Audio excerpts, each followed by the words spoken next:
Ateina laikas, kai supranti, kad nebeįdomu. Nebeįdomu tai, kaip tu gyvenai anksčiau. Tai, ką tu darėjai, tai, ko tu tikėjai, tai, kas tave motivavo.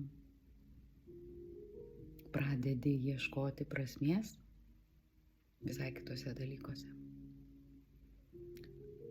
Tada atsiranda klausimai. Dėl ko aš čia? Ką turiu padaryti? Ir tai susijęs su mūsų sielos misija. Tai susijęs su ne tik pavasariu, bet ir pabudimu. Misija nėra vienkartinis žygdarbis. Tai yra mūsų viso gyvenimo tikslas, dėl ko mes čia esam šitoj žemėj. Ir ką mes turim padaryti? Galbūt ne visiems rūpi šitas klausimas ir ne visiems reikia jo.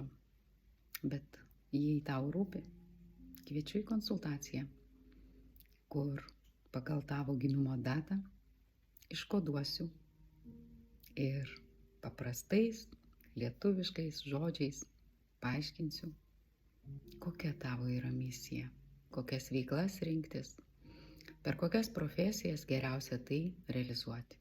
Įdomu? Registruokis.